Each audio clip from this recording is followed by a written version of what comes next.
খাসাইসুল কুবরা, লেখকের নাম আল্লামা Jalaluddin Suyuti রাহমাতুল্লাহ আলাইহি। প্রথম খণ্ডের মধ্যে আমার জালালউদ্দিন সুয়ুতী রাহমাতুল্লাহ আলাইহি বিশাল একখানা মুজিজার ঘটনা আনছে।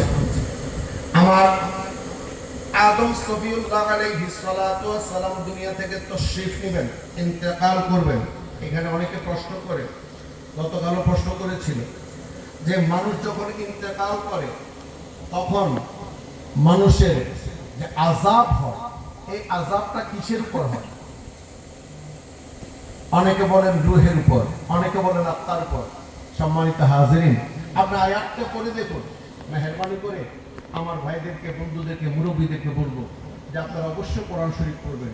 মেহেরবানি করে কোরআনের সাথে বাংলাটাও পড়ার চেষ্টা করবেন। কুল্লু নাফসিন যায়কাতুল মউত, এখানে বলা হয়নি যে কুল্লু রুহিন যায়কাতুল মউত, এখানে রূহের কোনো মৃত্যু নেই। কুল্লু রুহিন আমরি ইলাল্লাহ, এই নূর, এই নূর, এই কলবটা হচ্ছে আমার আল্লাহর পক্ষ থেকে একটা নূর। সুবহানাল্লাহ। নূর কখনো অপরাধ করতে পারে না, অন্যায় করতে পারে না, বরং নূরকে আমরা কলুষিত করে ফেলি। ঠিক। সম্মানিত হাজিরিন, আমাদের মামুনদেরকে দেখা যায়, আমাদের মুরব্বীদেরকে দেখা যায় 365 দিনের মধ্যে 335 দিন কোনো কোরআন তেলাওয়াত করে না। ওই কোরআনখানা থাকের উপর রাখা থাকে, ওই কোরআনখানা সাইফুর উপর রাখা থাকে।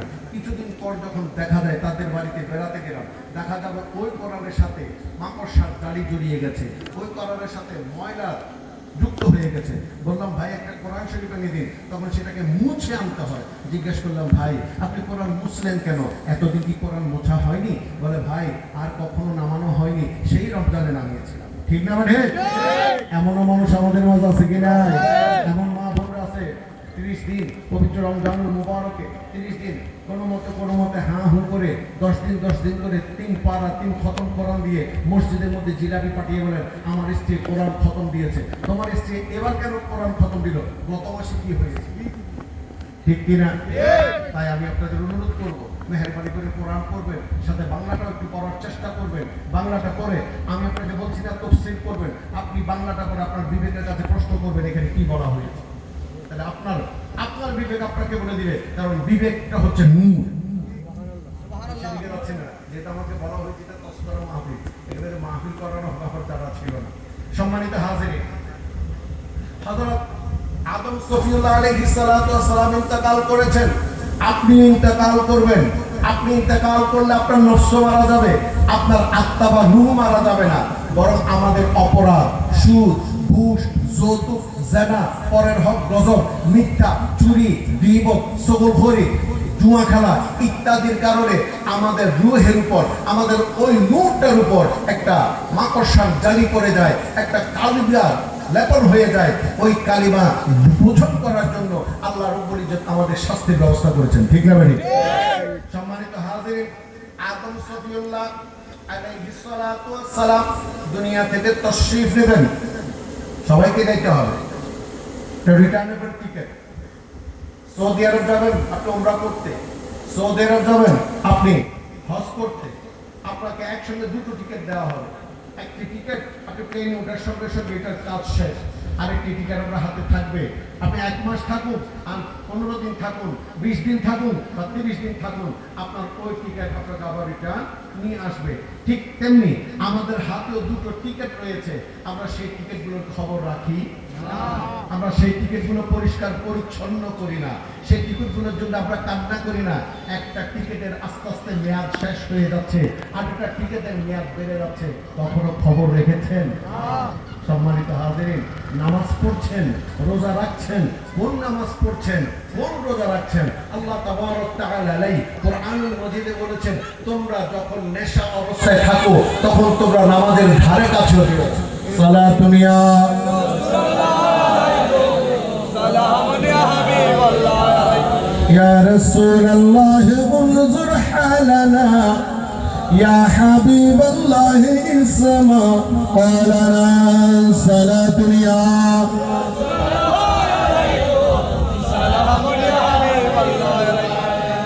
নেশা অনেক প্রকার। কিছু নেশা আছে পান করে মানুষ মাতাল হয়, কিছু নেশা আছে পান করে মানুষ মাতাল হয়, স্ত্রীকে মা ডাকে, মাকে স্ত্রী ডাকে, নাউজুবিল্লাহ বলো। নাউজুবিল্লাহ। আর একটু আওয়াজে বলো। নাউজুবিল্লাহ। আমরা সেই নেশা পান করি না। আবার কিছু নেশা আছে পান করতে হয় না, ভিতরে থেকে যায়। আরেকটা নেশা আছে মহাব্বতের নেশা। আমি নবীজির পাগল, আমি মদিনার পাগল, আমি নবীজির পাগল, আমি মদিনার পাগল, মদিনার ওই দুলে কণা, মদিনার ওই দুলে কণা, চোখে কাজল, আমি নবীজির পাগল, আমি মদিন। ঠিক না ঠিক? আমরা কোনো কিছু খেয়ে পাগল হইনি, আমরা দেখে পাগল হইনি, না দেখে পাগল হয়ে গেছি। একটা হচ্ছে পান করে মাতাল হয়, অথবা টেনে না মাতাল হয়।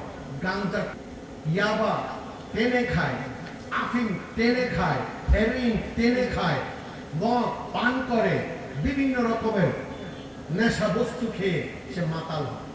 আরেকটা মাতাল আমাদের দেহের মধ্যে রয়েছে, আমরা প্রত্যেকটা মানুষই মাতাল। এখানে আমি আমাকে ছেড়ে কথা বলছি না, কে রাগ করছে সেটা আমার বিষয় না। সত্য কিন্তু একজনকে না একজনকে বলতে হয়।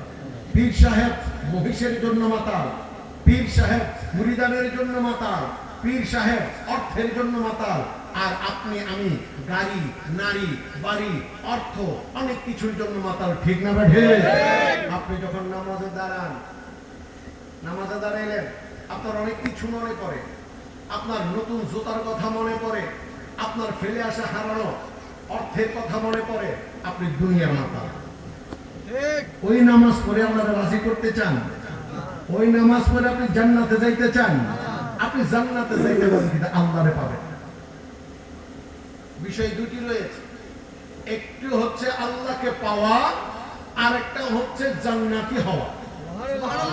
জান্নাতের জন্য সবাই পাগল, আল্লাহর জন্য পাগল হওয়া তো সহজ নয়। আল্লাহর জন্য পাগল হয়েছেন পীর নাপিত দস্তগীর আব্দুল কাদের জিলানী, আল্লাহর জন্য পাগল হয়েছেন খাজা গরিব নওয়াজ, আজম ইসবাদারি থেকে শুরু করে কামেল মুকাম্মেল সমস্ত আল্লাহর ওলিরা। আর আপনি আমি হচ্ছি দুনিয়া নয়, দুনিয়ার জন্য আর জান্নাতের জন্য পাগল। আমরা হুরের জন্য পাগল, রহমানের জন্য পাগল, তাই আমাদের শাস্তির বিষয়টাও বেশি। আমাদের শাস্তির বিষয়টাও বেশি। ফামান ইয়ামাল মিসকালা যাররাতিন খায়রান ইয়ারা ওয়া মান ইয়ামাল মিসকালা যাররাতিন শাররান ইয়ারা। যাররা যাররা হিসাবে আব্দুল কাদের বাঁচবে না, খাজা গরিবে নওয়াজ বাঁচবে না, বেঁচে যাব আমি আর আপনি। আপনি প্রশ্ন করতে পারেন, হুজুর আমি তো গরিব মানুষ, গরিব, আমি খুবই ক্ষুদ্র মানুষ, আমি বেঁচে গেলাম কেন? ভাই, মনে এক কথা, অন্তরে আরেক কথা। উপরে এক কথা, অন্তরে আরেক কথা। আপনি নামাজ থেকে কে শিখেছেন আমি জানি না, আমি সেদিকে এখন যাব না, যেহেতু আমার সময় খুবই কম। আমি যে রাস্তা ধরেছি সেই রাস্তা ধরে চলে যাচ্ছি। আপনি কি নামাজ পড়েছেন? সালাত। সালাত কাকে বলে? সালাত থেকে কি শিখলেন আপনি? আল্লাহু আলিমুল গায়ব। কেউ সালাত করতে করতে 60 বছর পার হয়ে গেল, কারো 70 বছর গেল, কারো 80 বছর গেল, এখনো সালাতের মজা পেল না।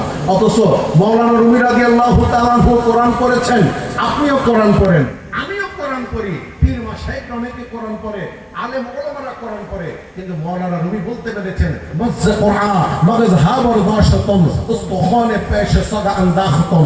আমি কোরআনের মজ্জা খেয়েছি, হাড্ডিগুলো বিবাহমান কুকুরকে দিয়েছি। সম্মানিত উপস্থিতি, আপনি কোরআনটার মজ্জা সহ পড়ার চেষ্টা করুন। নিগুর রহস্য, লালন সাহেব নাম শুনেছেন হয়তো, কেউ হিন্দু বলেন, কেউ কাফের বলেন, তিনি কি আমার জানার দরকার নেই। সুন্দর একটা কথা বলেছেন, নিগুর প্রেম কথা কি আজার আমি শুধাই কার কাছে। আমার রাসূল মুহাম্মদ সাল্লাল্লাহু আলাইহি ওয়াসাল্লাম নিগুর প্রেম কথা আপনাদেরকে শিখাতে চেয়েছিলেন, আব্দুল কাদের জিলানী শিখাতে চেয়েছিলেন, খাজা গরিব নওয়াজ শিখাতে চেয়েছিলেন, तमाम কামেল মুকাম্মেল ওলি আল্লাহ শিখাতে চেয়েছিলেন। আমরা শিখতে পারি না, ওই নেশার কারণে। একটা কারণ শুধু নেশা। ভিডিওতে একদম ভুল ক্লিয়ার। আদম সালাম আলাইহিস সালাতু ওয়াস সালাম দুনিয়া থেকে তাশরীফ নিলেন, আল্লাহর কাছে ফরিয়াদ করলেন, আল্লাহ আমি তো দুনিয়া থেকে চলে যাব, আমার এই উম্মত আমার এই সন্তানদেরকে কে পরিচালনা করবে, তাদেরকে কে নামাজ শিখাইয়া দেবে, কে তেলাওয়াত শিখাইয়া দেবে, কে সুন্দর সুস্থ সবল জীবন যাপন শিখাইয়া দেবে, কে ইহদিনাস সিরাতাল মুস্তাকিমের পথ দেখাইয়া দিবে। আমার আল্লাহ বলেন, ও আদম, আপনি চিন্তা করবেন না, আপনার সন্তানদের মধ্যে যিনি আপনাকে হুবহু অনুসরণ, অনুশীলন, অনুকরণ করেছেন, আমি আল্লাহ তাকে মনোনীত করেছি। বড় করে বলুন সুবহানাল্লাহ। খেয়াল রাখবেন বাবা, পীরের ছেলে পীর হবে, এতে যেমন আশ্চর্যের কিছু নাই, আবার পীরের ছেলে যে ভণ্ড হবে এতেও আশ্চর্যের কিছু নাই। পীরের ছেলে পীর হবে এমন কোনো কথা যেমন নাই, আবার হবে না তেমনও কথা নাই। কষ্টটা হচ্ছে হুজুর, কে হবে? যিনি বাবারে মুর্শিদদের মানার মতো মেনেছেন। নবী ওরা তোমায় না চিনিলে তোমার কি আসে যায়, আমরা তোমায় না চিনিলে তোমার কি আসে যায়, সারা জাহান তোমারই নূরি চরণে লুটাই, সারা জাহান তোমারই নূরি চরণে লুটাই। বলুন ইয়া রাসূলুল্লাহ, ইয়া হাবিবাল্লাহ, বলুন ইয়া রাসূলুল্লাহ, ইয়া হাবিবাল্লাহ। একটু আওয়াজে বলুন আল্লাহু আকবার। আমরা নবীকে চিনলেও কি, না চিনলেও কি, মানলেও কি, না মানলেও কি, কারণ আল্লাহ বলছেন আমি আমার নবীর জিকির করি। তোমরা জিকির করলেও কি, না করলেও কি, আমার নবীর একটা লোকের কোনো ক্ষতি তোমরা করতে পারোনি, পারবেও না। আবু জাহেল চেয়েছিল, আবু লাহাব চেয়েছিল, উতবা সাইবা চেয়েছিল, কেউ পারেনি, কারণ আমি আমার নবীর ভিতরে আছি। আপনি খেয়াল রাখবেন, আপনার পীরের ছেলে তিনি যদি আপনার পীরের হুবহু অনুগত হন, আপনি যদি আমার নবীর হুবহু আনুগত্য করেন, আমার নবীর নিয়ম অনুযায়ী আপনি চলেন, তাহলে আপনি গোলামে মুস্তাফা। আর একগাল দাড়ি, আলখাল্লা জুব্বা পরে, মাথায় পাগড়ি, আজমুর শান সেজে আপনার ভং সাধলে কোনো ঢং হবে না। আপনি রং লাগাইতে পারেন কিন্তু লাভ হবে না। আপনি সাদা যে ফার্মের মুরগিগুলো আছে সেগুলোকে আপনি রং করে আপনি চাইলে দেশি মুরগির কালার আনতে পারেন, তবুও স্বাদ দেশি মুরগির হবে না। কর্ক বলে না, কর্ক, লাল লাল মুরগি কতগুলো, আপনি কামড় দিলে বুঝতে পারবেন কোনটা কর্ক আর কোনটা দেশি মুরগি, ঠিক না ভাই? তেমনি আপনাকেও চেনা যাবে গোলামে মুস্তাফা কিসকো कहते हैं, যার অন্তরের মধ্যে নবীর প্রেম আছে, যার অন্তরের মধ্যে হুব্বে রাসূল আছে, যার অন্তরের মধ্যে জিকিরে মুস্তাফা আছে, যে নবীর কথা শুনলে দাঁড়ায়া যায়, এই নবীর কথা শুনলে বসতে পারে না, থাকতে পারে না, তার অন্তরের মধ্যে নবীর দরুদ চলে আসে। আমার আল্লাহ বলেন, এই তো যেন তেন মানুষ নয়, এই তো আমার নবীর গোলাম। বলে বলে বলুন সুবহানাল্লাহ।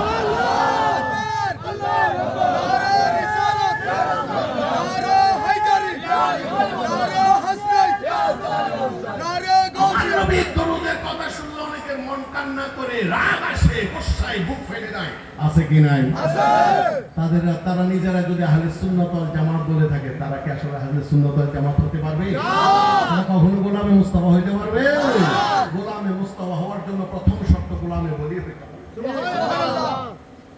গোলামে মুস্তাফার প্রথম শর্ত গোলামে মা বাবা হইতে হবে। সুবহানাল্লাহ। আমি আসে দিকে যাচ্ছি আরেক সময় ইনশাআল্লাহ। আদম সাল্লাল্লাহু আলাইহিস সালামের অসংখ্য ছেলে মেয়ে ছিল। প্রথম ছেলে মেয়ে হাবিল কাবিল, তাদের দুই বোন, এই থেকে শত শত ছেলে মেয়ে হয়েছে। তাই আদম সাল্লাল্লাহু আলাইহিস সালাম চিন্তা করছে, আমাদের এই দেশে বর্তমান জামানায় একজন ইমাম মানে না এমন একটা দল আছে, ঠিক না ভাই? কারো সমালোচনা করতে আসে, কিন্তু কথায় কথায় এসে যায়, সত্য মিথ্যা পরখ করে না দেয়, পার্থক্য করে না দেয়, আমাদের ইয়াং জেনারেশন বিপদে পড়বে। আজকে ইয়াং জেনারেশনকে শেখানো হচ্ছে, আপনারা জানেন কি জানেন না, বাবা মারা যারা আছেন, আমার কথা যারা শুনছেন, যারা ইনকাম করছেন তাদেরকে ধন্যবাদ, তবু একটু করে শুনে দেখুন। আর যারা মহব্বত করে শুনছেন তাদেরকে ধন্যবাদ। আপনার ছেলে স্কুলে যায়, কলেজে যায়, ইউনিভার্সিটিতে যায়, মাদ্রাসায় যাচ্ছে, আপনি কি কখনো খবর নিয়েছেন আপনার ছেলের বন্ধুগুলো কেমন? সে কি দুশ্মনে মুস্তাফা না গোলামে মুস্তাফা? আপনার সন্তানকে চনাচুর খাওয়াচ্ছে, আপনার সন্তানকে চা খাওয়াচ্ছে, আপনার সন্তানকে ভালো ভালো খাবারের প্রলোভন দেখাচ্ছে, এরপর তাদেরকে একটা জায়গায় বসানো, বসিয়ে শেখানো হয়। রাসূলের মকবুল সাল্লাল্লাহু আলাইহি ওয়াসাল্লাম, যিনি দিন দুনিয়ার দুনো জাহানের বাদশা, ওই নবী মুস্তাফা সাল্লাল্লাহু আলাইহি ওয়াসাল্লাম নাকি জান্নাতে যাওয়ার সময় বেঁচে যাবে। নাউযুবিল্লাহ। একটু বড় করে বলবেন না? নাউযুবিল্লাহ। আমার নবী জান্নাতে যাওয়ার সময় বেঁচে যাবে, তো কারা যাবে? ভান্ডারীরা নাকি আগে জান্নাতে চলে যাবে। কথার কথা বললাম, যেহেতু আমি নিজে ভান্ডারী, অন্য কোনো দলের কথা বলি না, আমি আমার দলের কথা বলেছি। তো জিজ্ঞেস করলাম, বাবা ভান্ডারী, আপনি আগে যাবেন, মোহাম্মদ বাইজা যাবে? বলে কি হ্যাঁ, মোহাম্মদ বাইজা যাবে। কেন? কেন কোনো জবাব নাই। আমি তাহলে ভান্ডারীরে প্রশ্ন করলাম, ও ভান্ডারী, মুহাম্মদ রাসূলুল্লাহ সাল্লাল্লাহু আলাইহি ওয়াসাল্লামের পবিত্র হাদিস শরীফগুলো একত্রিত করতে গিয়ে বুখারী, মুসলিম, আবু দাউদ, তিরমিজি, নাসাই, ইবনে মাজাহ, দারুকুতনি, বাইহাকী, মুআত্তা ইবনে আবি শাইবা, মুসনাদ ইবনে আহমদ থেকে, বাইহাকী শরীফ থেকে অসংখ্য হাদিসের কিতাব তৈরি হওয়ার পরও তবু সাহাবায়ে কেরামগণ বলেছেন, আমার নবীর অসংখ্য হাদিস রয়ে গেল। এতগুলো আমল করার পর যদি মুহাম্মদ দুনিয়ার জমিনে এত আমল করার পর যদি জান্নাতে যাওয়ার সময় বেঁচে যায়, তুমি কোন আমল নিয়ে যাও? ঠিক না ভাই? এক কোটি আমল নিয়ে যদি মুহাম্মদ যাওয়ার পর সেখানে বেঁচে যায়, তুমি কোন আমল নিয়ে যাবা? তুমিও ভণ্ড, তোমার দল ভণ্ড। তুমিও ভণ্ড। আর আমার রাসূল এমন এমন কাজ করেছে যা তুমি করতে পারো, এমন কাজ করেছেন যা তোমার করা সম্ভব নয়। গৌসুল আজম মাইজ ভান্ডারী বলুন, পীরে নবী দস্তগীর বলুন, খাজা গরিবে নওয়াজ বলুন, সমস্ত আল্লাহর ওলিরা হুবহু নবীকে অনুসরণ করতে পারে? পারে নাই। তারা নবী যদি বেঁচে যায়, তাহলে বিশ্বের সমস্ত মানুষ, ঠিক না ঠিক? তাহলে চিন্তা করুন আপনার সন্তানকে কি শেখানো হচ্ছে। দুশমনে মুস্তাফা, আমি আবারও বলছি, আমি মাইজ ভান্ডারী বলতে আমি আমাকে বুঝিয়েছি। আমার একটা দল আছে, আমার দলের নাম গৌসুল আজম মাইজ ভান্ডারী, ঠিক না ভাই? আমি সেটাকেই নাম উল্লেখ করেছি যেন অন্য কেউ আমাকে আক্রমণ করতে না পারে। আপনার সন্তানকে কোনো এই ধরনের শিক্ষা দেওয়া হচ্ছে কিনা আপনি খবর নিয়েছেন? আপনার সন্তান, আপনি মিলাদুন নবীর জন্য পাগল, জুলুসের জন্য পাগল। আপনি যখন জুলুসে যাচ্ছেন, আপনি যখন ওরসে যাচ্ছেন, আপনি যখন মিলাদুন নবীতে যাচ্ছেন, আপনার ছেলে মুচকি মুচকি হাসছে।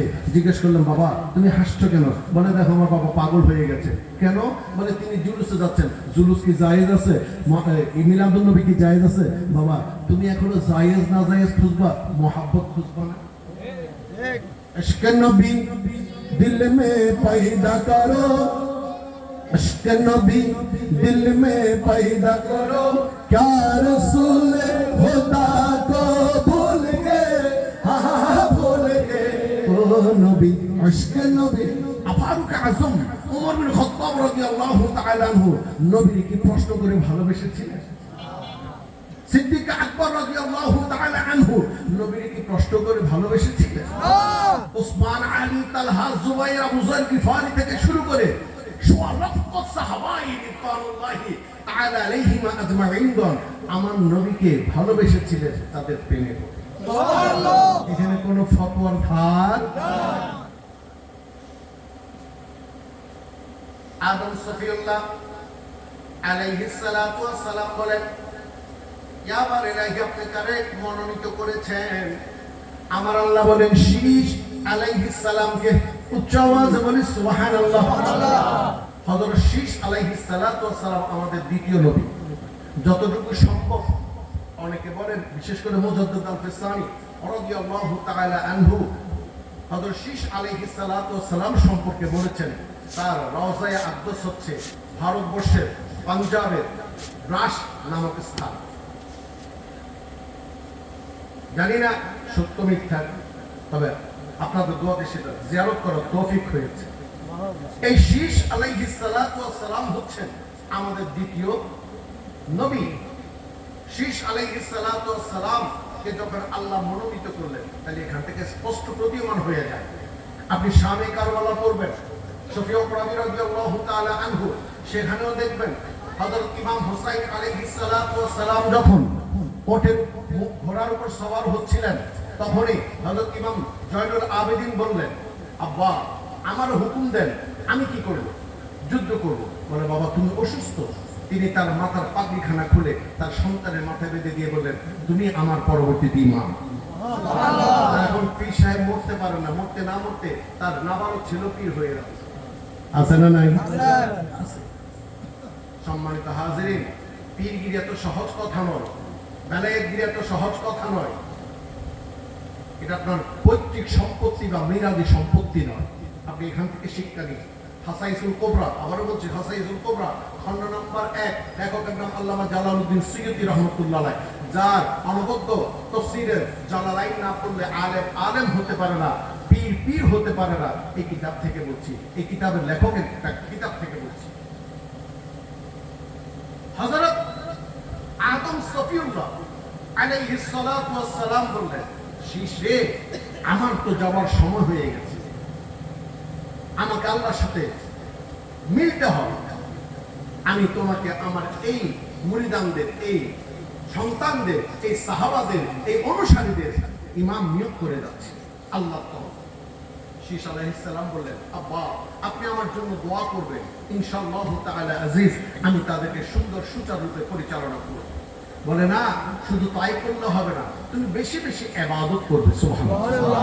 তাহলে দেখা যাচ্ছে আল্লাহ এবং আল্লাহ রাসূলকে রাজি করা অন্যতম সোপান হচ্ছে ইবাদত। বড় করে বলেন সুবহানাল্লাহ। আল্লাহ তাআলা কোরআনুল কারীমে সূরা বাকারায় বলেছেন, বিসমিল্লাহির রহমানির রহিম,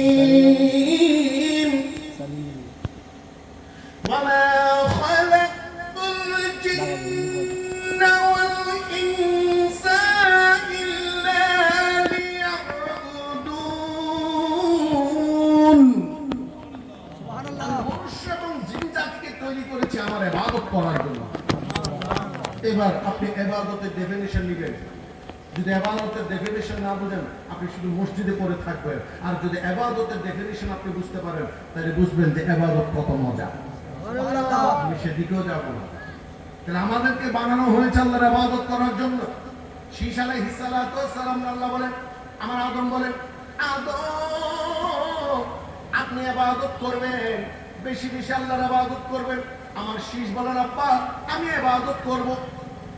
আবার আদম বলছে, আপনি শুধু ইবাদত করলে হবে না, আমার নবীর দরুদ পড়বেন। সমস্ত নবীর সাহাবীদের অনুসারীদের এক একটা দরুদ শরীফ ছিল, এক একটা কলেমা ছিল। আদমের অনুসারীদের কলেমা ছিল লা ইলাহা ইল্লাল্লাহ, আদম সফিউল্লাহ। ইব্রাহিমের অনুসারীদের কলেমা ছিল লা ইলাহা ইল্লাল্লাহ, ইব্রাহিম খলিলুল্লাহ। মুসা আলাইহিস সালাতু ওয়াস সালামের অনুসারীদের কলেমা ছিল লা ইলাহা ইল্লাল্লাহ, মুসা কালিমুল্লাহ। ঈসা আলাইহিস সালাতু ওয়াস সালামের অনুসারীদের কলেমা ছিল লা ইলাহা ইল্লাল্লাহ, ঈসা রূহুল্লাহ। আর আমার নবীর অনুসারীদের কলেমা ছিল লা ইলাহা ইল্লাল্লাহ, মুহাম্মাদুর রাসূলুল্লাহ। নয়, আমার নবীর অনুসারীদের নয়, আদম থেকে ঈসা পর্যন্ত তমাম আম্বিয়া আলাইহিস সালাতু ওয়াস সালামের সমস্ত নবী রাসূলের কলেমা ছিল লা ইলাহা ইল্লাল্লাহ, মুহাম্মাদুর রাসূলুল্লাহ। বলে বলুন সুবহানাল্লাহ। আদমও পড়তেন, ঈসাও পড়তেন, মুসাও পড়তেন। তার সাহাবীরা না পড়লে তাদের কিন্তু পড়তে হতো লা ইলাহা ইল্লাল্লাহ, মুহাম্মাদুর রাসূলুল্লাহ তাআলা সাল্লাল্লাহু আলাইহি ওয়াসাল্লাম। একটু আওয়াজ বলে আল্লাহু আকবার। আপনার শান কতটুকু একটু চিন্তা করে দেখেন। মুসলমান, আপনি নামাজ পড়ছেন, আপনি রোজা রাখছেন, আপনি হজ করছেন, আপনি যাকাত দিচ্ছেন, আপনি খেয়াল রাখবেন হুবহু আমার নবীর মতো হচ্ছে কিনা। কারণ আপনি কেমন নবীর উম্মত, আপনি কোন নবীর উম্মত, কোন নবীর শান আপনি বেয়াদবি করছেন, সেটা একটু খেয়াল রাখতে হবে।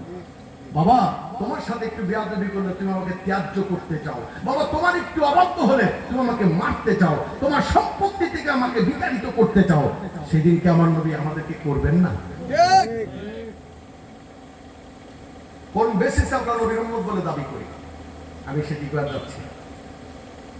শীশ আলাইহিস সালাম বলেন, তুমি নবীর দরুদ বেশি করে পড়বে। শীশ আলাইহিস সালাম মনে করেছিলেন লা ইলাহা ইল্লাল্লাহ, আদম ও সফিউল্লাহ বেশি করে পড়ব। আদম বলেন, না রে বাবা, আমার জিকিরের টাইম শেষ। বলে, বাবা কি করব? বলে, তুমি পড়বো লা ইলাহা ইল্লাল্লাহ মুহাম্মাদুর রাসূলুল্লাহ সাল্লাল্লাহু তাআলা আলাইহি ওয়াসাল্লাম। বাবার জমানা চলছে আমার আদম সফিউল্লাহ, আমি সেখানে মুহাম্মদের জিকির করব কেন? আমার আদম সফিউল্লাহ বলেন, ও বাবা, আজ যদি গুন্দমের কাছে না যাইতাম তাহলে আমি জান্নাতে থাকতাম। এতগুলা সোয়াব, এতগুলা গুনার কথা আসতো না, আমি জান্নাতেই থাকতাম, আরামেই থাকতাম, না চাইতে সব পেয়েছিলাম। আম গাছের নিচে গিয়ে বলছিলাম জাম দাও, জাম দিছে। সুবহানাল্লাহ। আল্লাহ পারেন কি পারেন না? পারেন কি পারেন না?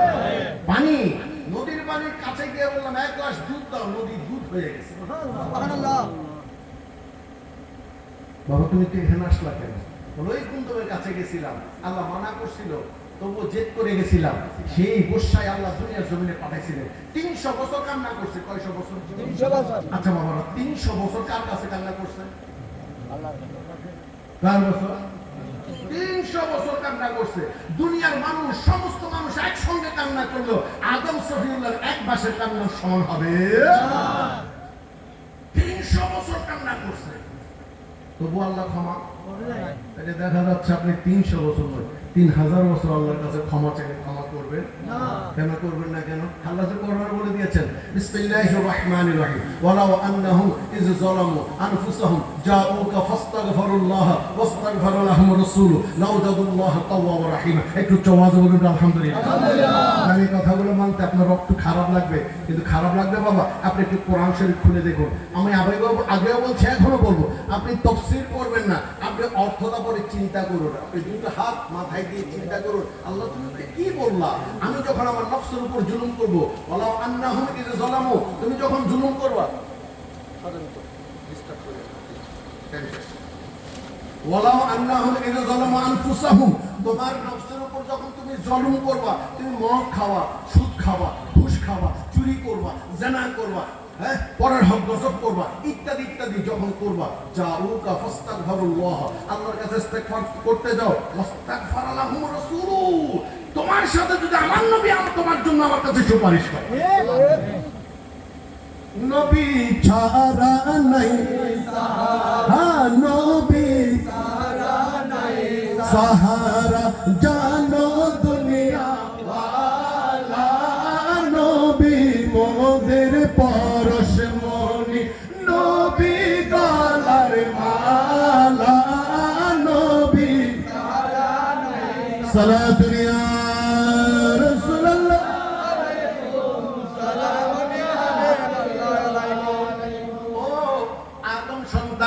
ও আমার নবীর উম্মতেরা, তোমরা যদি তোমাদের নফসের উপরে জুলুম করে থাকো, অন্যায় অত্যাচার করে থাকো, আমি আল্লাহর কাছে দোয়া করো, আমি আল্লাহর কাছে ইস্তিগফার করো, আমি আল্লাহর কাছে তওবাতুন নুসুহা করো। নয় আমি আল্লাহ চাইলে মাফ করতেও পারি, নাইলে নাও করতে পারি, কিন্তু তোমার পক্ষে হয়ে যদি আমার নবী তোমার জন্য সুপারিশ করে, ও জগতের মানুষ শুনুন শুনুন, আমি আল্লাহর তুমি দয়াবান পাবে। নবীর কথা ফেলতে পারি? তুমি আমার নবীর কাছে যাও, ইয়াবার ইলাহি। এখন তো নবী নাই, নবী তো চলে গেছে সে 1500 বছর আগে। বলেন নবী গেলে কি হবে? আওলাদ রাসূল তো আছে। সুবহানাল্লাহ। ঠিক না বেটি? যদি আল্লাহ নবীর আওলাদের দোয়া যদি আল্লাহ কবুল না করে, তাহলে ভাই আল্লাহ রাসূল কেন হাদিস শরীফে বলেছেন মা বাবা তো আল্লাহ কবুল করবে? সুবহানাল্লাহ। সে সুদখোর হোক, সে মদদি হোক, সে গাঁজাটি হোক, সে জেনাটি হোক, আমার বাবা আমার মা। ঠিক না বেঠিক? আমার বাবার সাথে যেমন দুনিয়ার কারোর সাথে তুলনা হয় না, আমার মায়ের সাথে কোনো মেয়ের যেমন তুলনা হয় না, আমার নবীর সাথে তেমনি পৃথিবীর কারো তুলনা হইতে পারে? ঠিক না বেঠিক? আপনার মায়ের কিছু বললে আপনার রাগ লাগে, আপনার বাবার কিছু বললে আপনার রাগ লাগে, আমার নবীরে বললে আপনার রাগ লাগে না, গোসা আসে না, কষ্ট লাগে না? যদি নাই আসে, আপনি তো মানুষ নন, অমানুষ।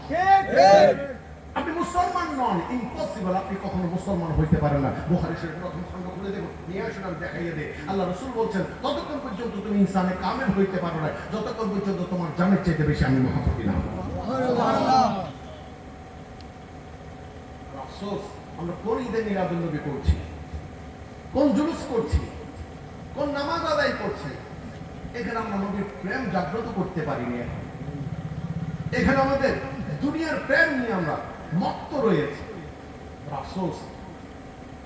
শীশ আলাইহিস সালাতু ওয়াস সালাম বললেন, বাবা 300 বছর কান্না করার পর আল্লাহ তোমার ক্ষমা আল্লাহ বলছেন, শুরু আমি কোরআনে বলছি, ফাতালাক্কা আদাম মিন রাব্বিহি কালিমাতিন ফাতাবা আলাইহি ইন্নাহু হুয়াত তাওয়াবুর রাহিম। আল্লাহ বলছেন, আমি তারে কিছু জিনিস শিখাইয়া দিয়েছিলাম। সুবহানাল্লাহ। কিতাবের নাম মানাকিব আলী, লিখে রাখবেন মেহেরবানি। কিতাবের নাম মানাকিব আলী।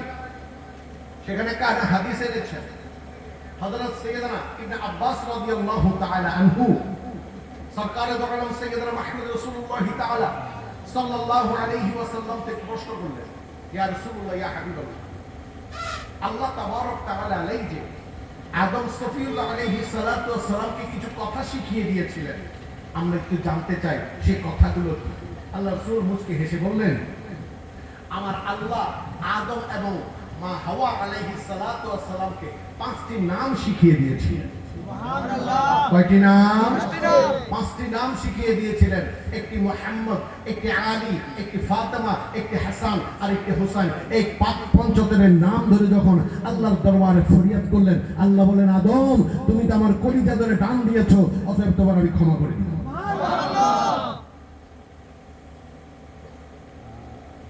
ইয়া আব্বা, আর কি দেখেছেন? বলে, বাবা আমি যখন জান্নাতে ছিলাম, আমি জান্নাতের এই পাশ ও পাশ চারিদিকে ঘুরেছি, আমি অবাক হলাম, ফেরেশতাদের কপালের মধ্যে লেখা ছিল মুহাম্মদ রাসূলুল্লাহ, বুরগেলমানের কপালে মুহাম্মদ রাসূলুল্লাহ, নয় নয়, জান্নাতের চৌকাঠে মুহাম্মদ রাসূলুল্লাহ, দরজার চৌকাঠে মুহাম্মদ রাসূলুল্লাহ, বাতায়নের চৌকাঠে মুহাম্মদ রাসূলুল্লাহ, তাও নয়, তুব্বা গাছের পাতায় পাতায় মুহাম্মদ রাসূলুল্লাহ, ইয়া রাসূলুল্লাহ, ইয়া হাবিবাল্লাহ, ইয়া রাসূলুল্লাহ, ইয়া হাবিবাল্লাহ। শুনেছি কোরআনে দেখিলে আপনাকে জীবনের গুনাহ ঝরিয়া পড়ে, শুনেছি হাদিসে দেখিলে আপনাকে জীবনের গুনাহ ঝরিয়া পড়ে, দয়া করে দিয়েন গো দেখা, ইয়া রাসূলুল্লাহ, ইয়া হাবিবাল্লাহ, ইয়া রাসূলুল্লাহ, ইয়া হাবিবাল্লাহ।